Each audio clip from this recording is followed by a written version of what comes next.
Hi, this is Greg from N5D, and today we're going to be making fruit smoothies. So check out what I have right now. Okay, we got the organic bananas, and got some Bartlett pears, have some red raspberries, some apples, some Valencia oranges, and some blackberries. I also have it's Martinelli's Gold Medal organic apple juice, 100% pure. No, not from concentrate, so that's a good thing too. What I'll probably end up doing though is choosing between the raspberries and the blackberries. Man, they both look good in there.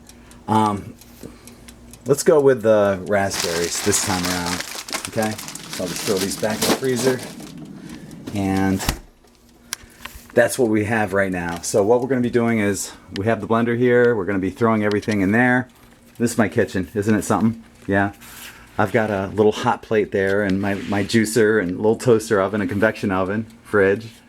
Yeah. 2 microwaves. Check this out. I don't use microwaves for anything except for storage. I've got some gluten-free banana nut muffins in here, and what do I have in here? Organic white corn chips. All right. And yeah, this is you know, kind of like my plates / storage area. A lot of cereal and, you know, pumpkin seeds, sunflower seeds, and I don't know, just a bunch of organic stuff. And I'll tell you what, you know, it's like you can't afford to buy organic because it's so friggin' expensive. But then again, your body can't afford not to eat it. You know, you're just poisoning yourself essentially with GMOs.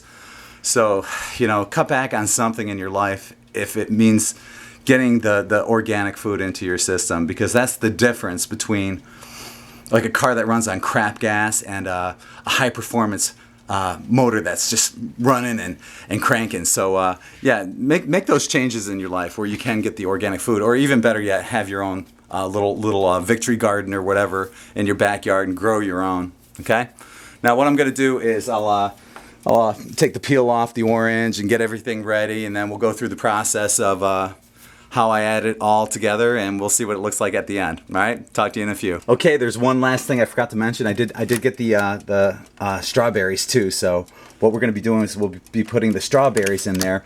One little thing I do, you probably don't have to, but what I do is I core out the leaf that's on the strawberry, because a lot of times it just doesn't blend right. So I take that out.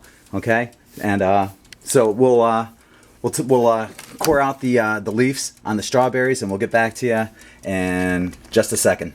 Okay, before we get rolling here, you always want to wash off your fruits and vegetables before you make a smoothie, because there's all sorts of pesticides on there. Also, one thing a lot of you already know about this, but I'm just going to bring it up anyway real quick. Look at the number that's associated with your fruit or vegetable. If you're buying an organic fruit or vegetable, it's going to begin with the number 9, and it's going to be a 4-digit number. Now, if it's a GMO, it's going to be a 5-digit number and begin with the number 4. So that's how you can tell the difference. One other thing too, say you're going to like a farmer's market and you just see a bunch of apples there. You know, there's no tags or any labels or anything on them or anything. And you don't know sometimes, you know, maybe they're GMO apples, you know, at a farmer's market. You never know. So how do you tell the difference? Well, chances are the GMO apple is going to be bigger and brighter and shinier, and the organic apple isn't going to be. It's going to be more duller, smaller, and everything. So, you know, you might want to end up getting the less attractive one, because chances are that's probably the organic one. Most likely they're all organic, but you never know, and that's one way of telling without looking specifically at a number like they have in grocery stores. All right? What I end up doing is I'll take a little apple juice and I'll pour that on the bottom, because otherwise you're just making mush. All right?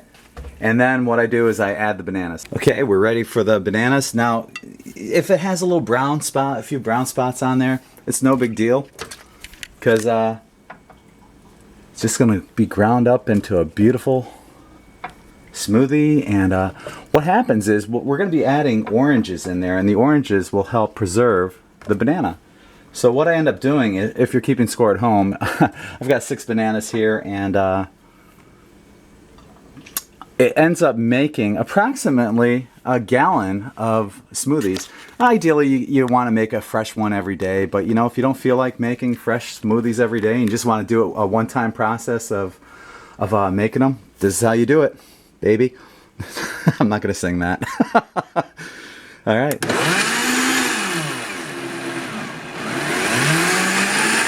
see what's happening here. Got that froth on the bottom, and sometimes, you know, you got to poke them around, and we've got a little poker here somewhere. Excuse me.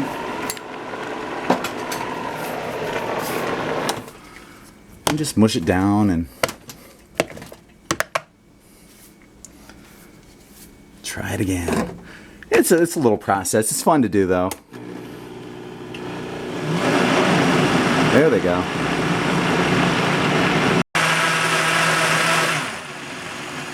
Okay, so right now we've got banana apple juice. I decided I wasn't going to add the apples because I'm mixing it with apple juice, so it's not really necessary, although it would still be pretty good. What we're going to be doing now is we're going to add a little bit more apple juice. Thin it out a little. Then we will be dropping the pears in there. And I ended up coring the pears similar to like the strawberries, because you don't want the stem in there. The stem just kind of, you know, for some reason it's like the only thing that doesn't seem to get cut up in a blender, and it will eventually, is the stem. So, you know, you just get rid of it right from the start and you're good to go. Alright, so let's do it again. Whoops. So far we have this brown slush, okay? Yeah, it might not look that appetizing, but you know, we'll be getting the adding some more colors in when we add the raspberries and strawberries. Now, what I end up doing is I take some of this out and I pour it into a gallon container.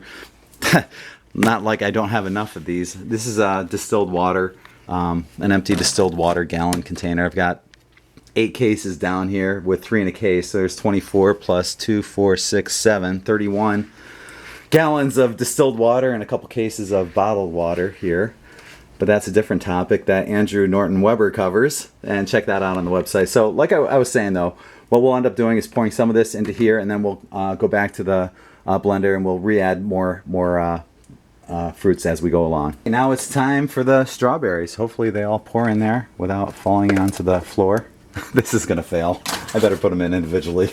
They're all gonna fall on the floor if I do it that way. But yeah, I've got a pint of strawberries, 6 bananas, 6 oranges, 5 pears, and 2 packages of red raspberries. Put them in there. Good to go. All right. Grab our lid.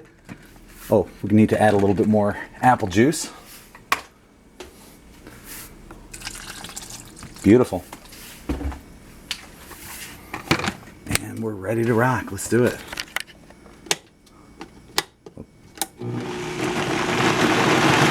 Okay, we're gonna add, I poured some of that into the gallon container, and we're gonna add a little bit more apple juice and toss our oranges in there. So I kind of halved them. You really don't have to. You know, the blender will take care of everything. But okay, they're good to go. Grab the top. And let's crank it up. Whoops. There we go. Okay, when you're doing stuff like oranges or apples and they have seeds in them, don't even worry about them. It'll grind it up. You won't even taste the seeds or see the seeds. Okay? Whoops. There we go.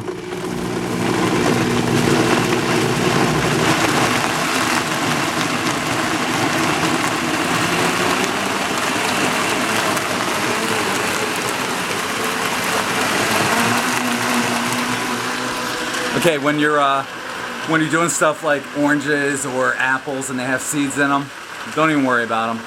It'll grind it up. You won't even taste the seeds or see the seeds. Okay?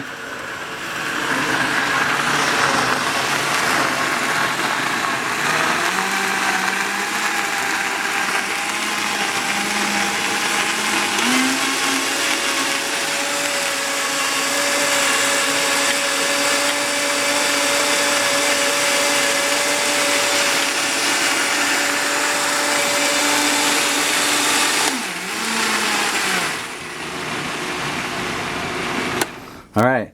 So what we're gonna do is we're gonna take this and pour it into about that much into our pitcher, and then add the frozen raspberries. I add the raspberries last frozen because it chills the drink a little. Some people add ice into their, a lot of people actually do, add ice into their smoothies. What I end up doing is I just refrigerate it overnight. But if you want a smoothie like right now, you're just using one banana and a few strawberries and whatever else you want to put in there. Yeah, some ice would be cool because you'll have a nice cold drink at that point. So let's pour this into the pitcher and finish up. Okay, so final ingredient, raspberries. So we'll dump them in there. Love raspberries, and all this stuff is great for you. The raspberries are good for antioxidants, and all these fruits have so many wonderful nutrients in them. And even better, they're organic. So but you know what? Even if you can't afford organic, which I can't, and you're just using regular GMOs, what you can do is just put the positive energy into the food beforehand. Try to eradicate some of the negative stuff that they do with all the GMO foods that they produce. Anyway, let's give this a crank, and we'll see what the final product looks like.